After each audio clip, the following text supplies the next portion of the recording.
Hello everyone, मैं रियासत चौधरी आपका अपने इस ट्रेनिंग अवेयर ऐप पर बहुत बहुत स्वागत करता हूं। तो दोस्तों, आज हम पढ़ने वाले हैं बेसिक मैथ का पार्ट नंबर 4। पहले ही हम पार्ट 1 2 3 पार्ट पहले डिस्कस कर चुके हैं, तो आज हम पार्ट नंबर 4 डिस्कस करने जा रहे हैं। और आज हम ये समझने जा रहे हैं कि हमने जो अभी तक पढ़ा है उसका इस्तेमाल किस तरीके से होगा। आपके जो क्वेश्चन है ना, जो आप मैथ में देखते हैं, वो कैसे आते हैं, कैसे ये सारे के सारे शब्द, जो सारे के सारे वर्ड्स हैं हमारे, कैसे इस्तेमाल किए जाते हैं, जिसकी वजह से आपको मैथ समझ नहीं आता। जब आपसे कोई क्वेश्चन किया जाता है ना, तो उसमें कुछ ऐसे शब्द मिलते हैं जो आपको समझ नहीं आते, या क्या करना है आपने इस क्वेश्चन के अंदर वो समझ नहीं आता। और बेसिक प्रॉब्लम यही रहती है बच्चे को कि मैथ समझ नहीं आता। तो हम उन सारी चीजों पर काम कर रहे हैं जिसकी वजह से मैथ डिफिकल्ट लगता है, और जो चीजें आपको आनी चाहिए वो नहीं आती।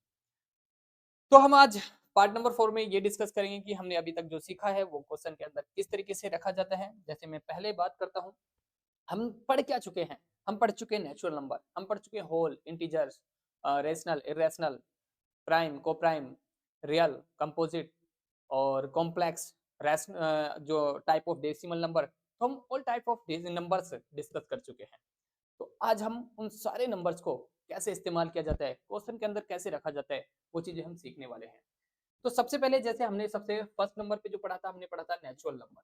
अब नेचुरल नंबर का कैसे इस्तेमाल किया जाता है आपके क्वेश्चन के अंदर, हिंदी में बोलते हैं इसको प्राकृतिक संख्याएं। हिंदी और इंग्लिश वाले दोनों ही बच्चों के लिए होता रहेगा प्राकृतिक संख्याएं। आपको याद होगा कौन से हैं, कहाँ से स्टार्ट होते हैं। वन से, 1 2 3 4 5 6 7, कहाँ तक जाते हैं ये, इन्फिनिट तक। मतलब इन्फिनेटिव, आप जहां तक काउंट कर सकते हैं ना, वहां से भी आगे तक, मतलब अनकाउंटेबल, इसकी कोई लिमिट नहीं है कहाँ तक जाते हैं। तो ये तो आपको याद होगा क्योंकि हम पहले डिस्कस कर चुके हैं।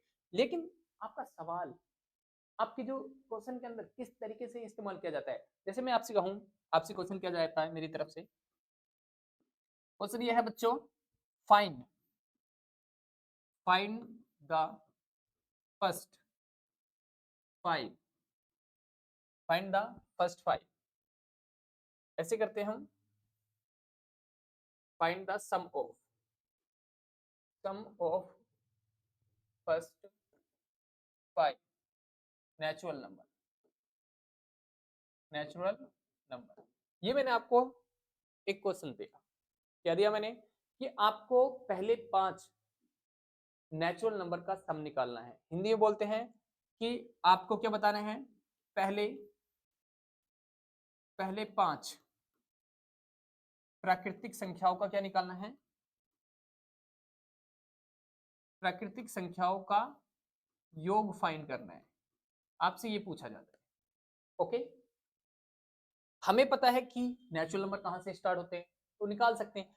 अगर आपसे आपको पता है कि नेचुरल नंबर क्या होते हैं, तभी तो इस क्वेश्चन को सोल्व कर पाओगे ना। आपको ये पता ही नहीं नेचुरल होते क्या है, तो कौन से 5 नंबर लोगे। तो इस तरीके से क्वेश्चन किए जाते हैं। तो हमें पता है नेचुरल नंबर कौन से होते हैं, हमें पता है 1 होता है, 2 होता है, 3 होता है, 4 होता है, 5 होता है, 6 होता है, 7 होता है, ये होते हैं बहुत सारे, जहां तक काउंट कर सकते हो सारे नेचुरल नंबर है।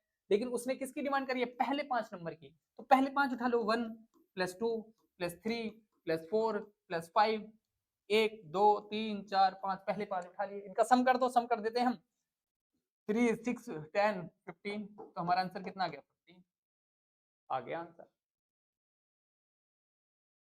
सम करना मुश्किल नहीं था, तो मुश्किल था क्वेश्चन को समझना। अगर क्वेश्चन समझ ही नहीं आएगा तो आंसर कैसे मिलेगा। तो हमें पहले ये समझना है कि हमारे को प्रॉब्लम कहाँ आती है। जैसे मैं आपसे एक और क्वेश्चन करता हूँ, हमने आपसे पूछा सेकंड क्वेश्चन, मेरा जो सेकंड क्वेश्चन है मेरा, वो है find the sum of 3 whole number. Find the sum of first, first हो लेते हैं, सम ऑफ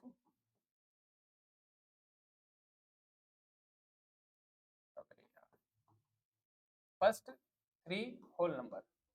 मैंने ये क्वेश्चन किया आपसे। अब पहले 3 होल नंबर का सम निकालना है, मतलब जोड़ निकालना है, योग निकालना है। पहले 3 नंबर्स का योग कैसे निकालोगे, तब निकाल पाओगे ना जब पहले होल नंबर का पता होगा। अब मुझे होल नंबर का पता ही नहीं, तो आपको याद होगा मैंने पढ़ाए थे, 0 से स्टार्ट होते हैं, 1 2 3 4 5 6 7 8 कहाँ तक जाते हैं? इन्फिनाइट तक। तो आप निकाल सकते हैं। आपसे कहा जाएगा कि पहले 5 नंबर का सम निकालिए, वो भी कौन कौन से नंबर का? होल नंबर का।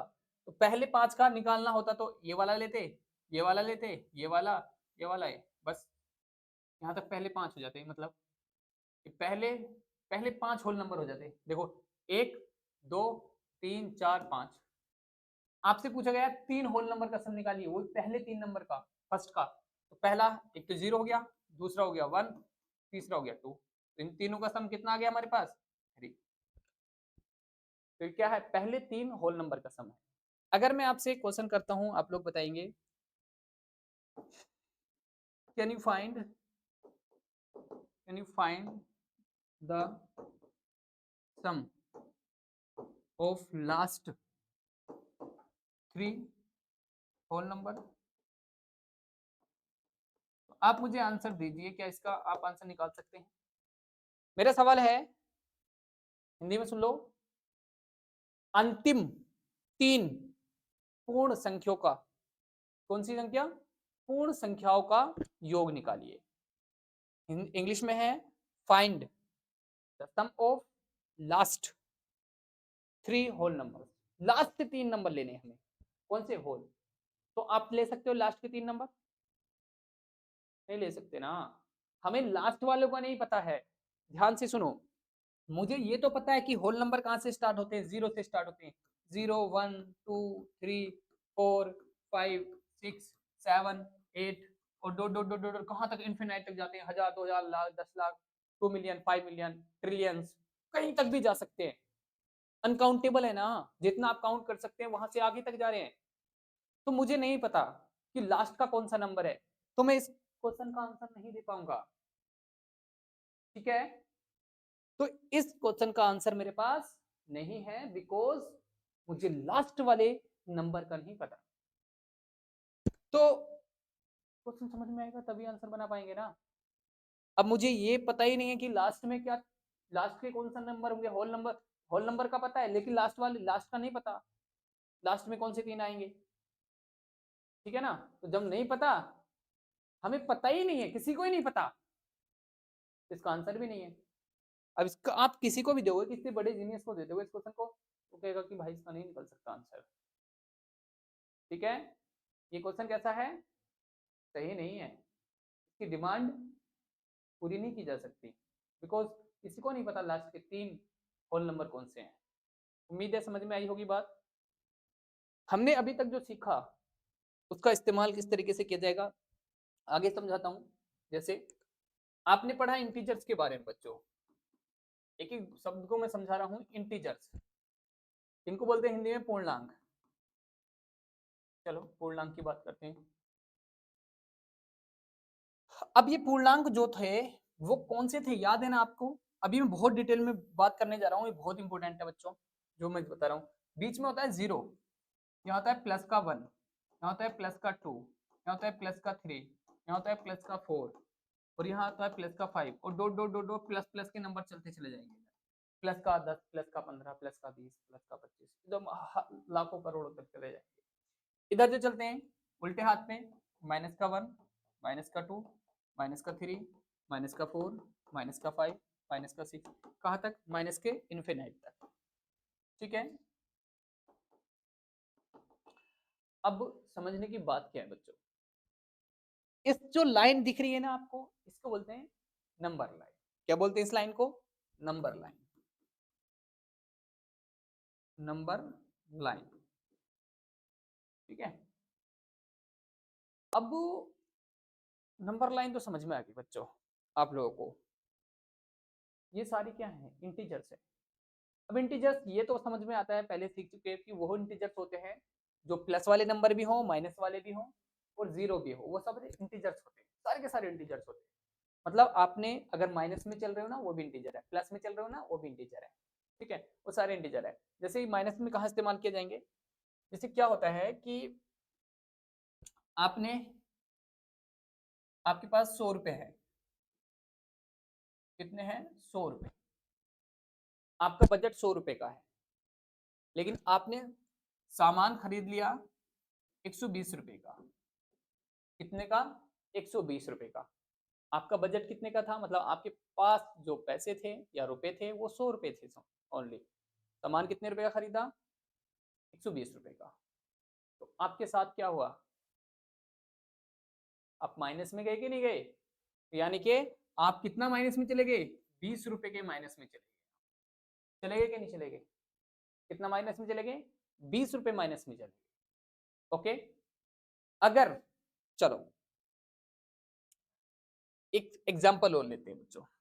मान लो आपको पता था कि आपको 100 रुपए मिलने वाले कहीं से। क्या मिलने वाले हैं? 100 रुपए। ठीक है, सुन लो अभी ध्यान से सुनो। और आप पहले से ही कितने रुपए का? 100 रुपए का किसी से उधार ले चुके हो। क्या ले चुके हो?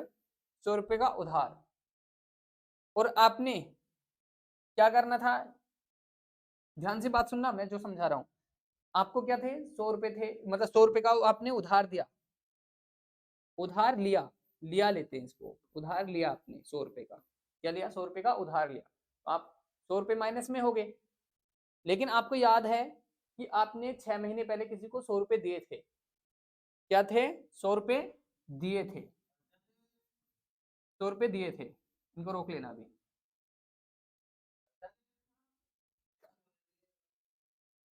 तो क्या होता है? ये 100 रुपए आपने दिए थे।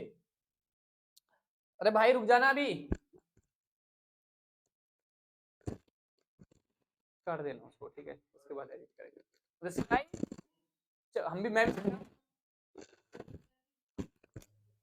बस 15 मिनट रुक जा, 10 मिनट। हाँ, इतना पोर्शन काट दिए, ठीक है। तो कोई बात नहीं, 100 रुपए वाली से दोबारा स्टार्ट करता हूँ मैं। सारा पोर्शन काट दिया जहां से मैंने 100 रुपए का एग्जाम्पल देना स्टार्ट किया। हाँ, 100 रुपए का जहां से एग्जाम्पल। कितने टाइप की होगी वीडियो? 12 मिनट की। तो 100 रुपए का एग्जाम्पल जो है ना, वहां से स्टार्ट करें। चलो ठीक है, ये जो है ना, इसके बाद से अब जो नया दे रहा हूँ वहां से। चलो एक और एग्जाम्पल लेते हैं। मान लो क्या है, आपने किसी को किसी से 100 रुपए क्या लिए? 100 रुपए उधार लिए। ध्यान से सुनना मेरी बात को। आपने 100 रुपए उधार लिए, तो आप 100 रुपए माइनस में हुए।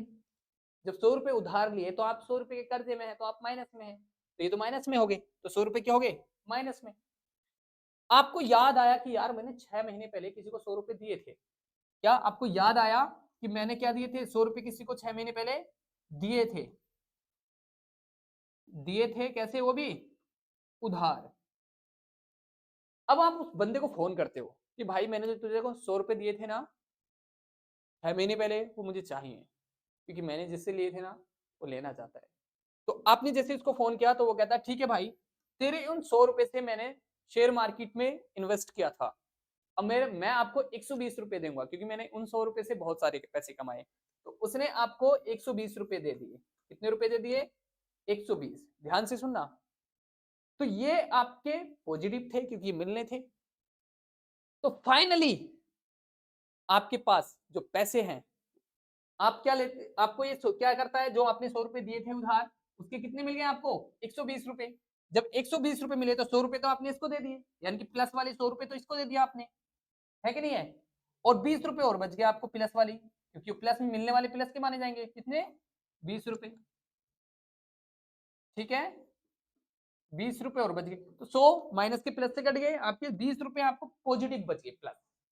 तो प्लस और माइनस का जो इस्तेमाल है वो इंटीजर्स में किया जाएगा।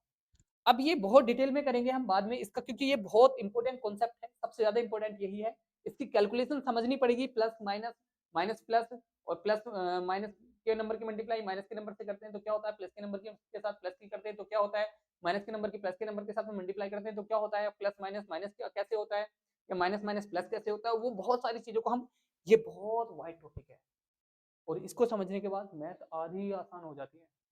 तो इसको हम बहुत डिटेल में समझेंगे इंटीजर्स को, ठीक है, क्योंकि नेक्स्ट इसके बाद जो सेशन लेने वाला हूं मैं इंटीजर्स के लेने वाला हूं, प्रॉपर सिखाने वाला हूं। बस आपको आना चाहिए कि कैसे एडिशन करते हैं, कैसे सब्ट्रैक्शन करते हैं, कैसे मल्टीप्लिकेशन करते हैं, और कैसे डिवाइडेशन करते हैं। आपको 4 चीजें तो सभी को आनी चाहिए आपको मैथ सीखने के लिए। एक तो गुणा आनी चाहिए, इसको बोलते हैं मल्टीप्लाई, एक डिवाइड, ठीक है, क्या आनी चाहिए आपको, भाग, डिवाइड, दूसरा योग यानी कि जोड़, एडिशन, तीसरा घटा यानी कि सब्ट्रैक्शन।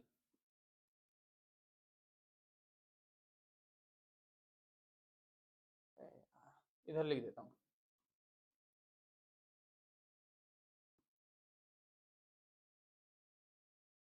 ठीक है, ये 4 चीजें आनी चाहिए, बाकी मैथ्स में आपको प्रॉब्लम नहीं आएगी।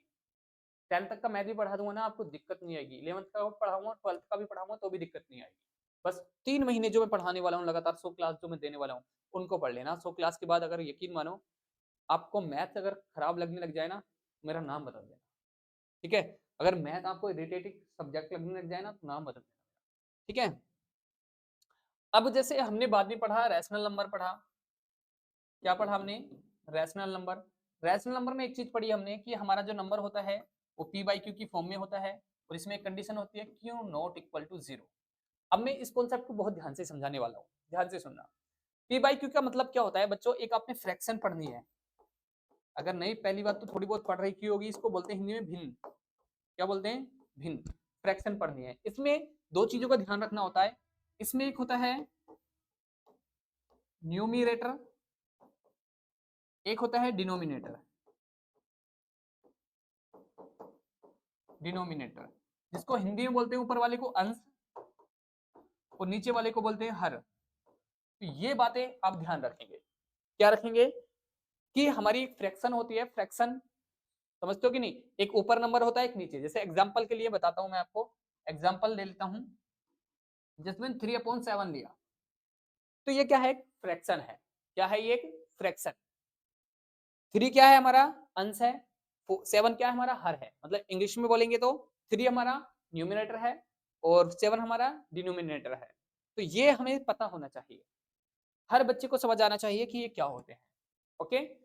अब हम रैशनल नंबर की बात करें तो इसमें क्या होता है कि हमारे पास फ्रैक्शन होनी चाहिए, लेकिन जरूरी नहीं है कि हर एक फ्रैक्शन रैशनल बने, या हर एक रैशनल नंबर को फ्रैक्शन ही बोला जाए, कुछ फर्क होगा।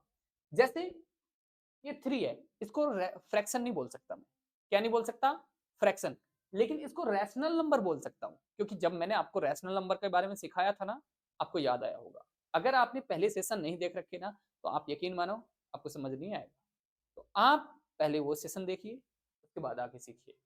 तो ये एक रैशनल नंबर है, क्या है, एक रैशनल नंबर, ठीक है।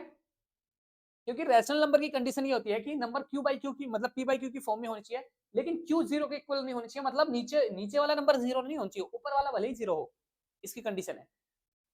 तो रेशनल क्यों माना जाता है, तो मैंने आपको सिखाया था जब मैंने रेशनल के बारे में पढ़ाया था, इसके नीचे 1 लगा सकते हैं, और किसी भी नंबर के नीचे अगर 1 लगा दिया जाए ना, तो उस पर कोई फर्क नहीं पड़ता, वो वही रहता है।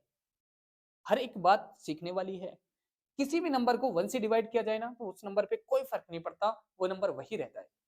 तो इसीलिए इसका मतलब भी 3 ही है, 3/1 का मतलब ही 3 ही है, 3 ही है, तो इसीलिए ये रैशनल नंबर माना जाएगा।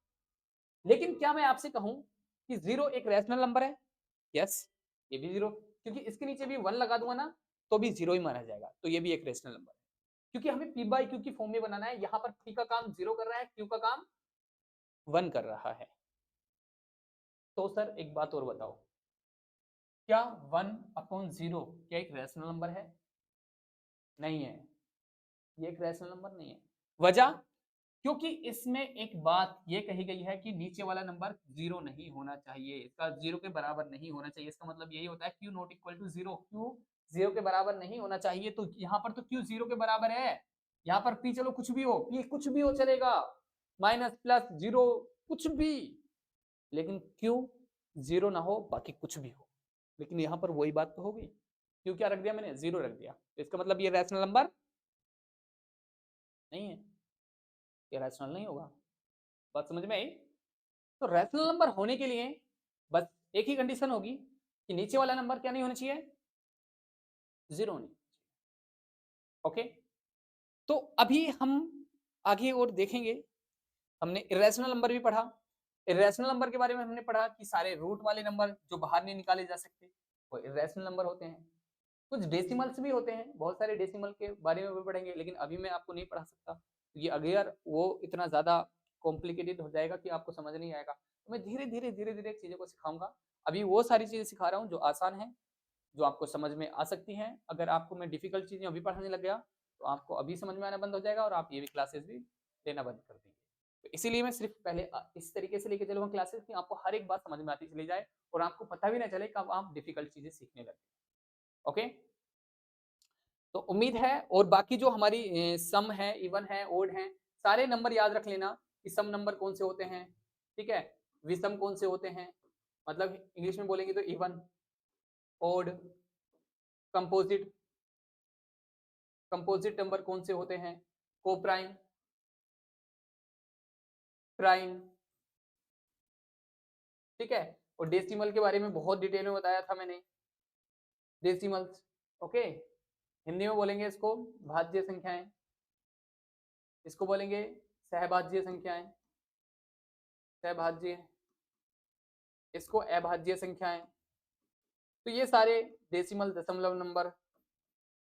अब आप इनका रिवीजन कर लेना क्योंकि मैं नेक्स्ट सेशन में जो पढ़ाने वाला हूँ वो पढ़ाने वाला हूँ क्या पता है, इंटीजर्स के बारे में बहुत डिटेल में, और इंटीजर्स की कैलकुलेशन सिखाने वाला हूँ कि -3 और -4 -7 क्यों आता है, और -3 इंटू -2 +6 क्यों आता है, और ऐसे भी बहुत सारी कैलकुलेशन जो मैं सिखाने वाला हूँ वो नेक्स्ट सेशन में चलेगा और बहुत डिटेल में समझेंगे।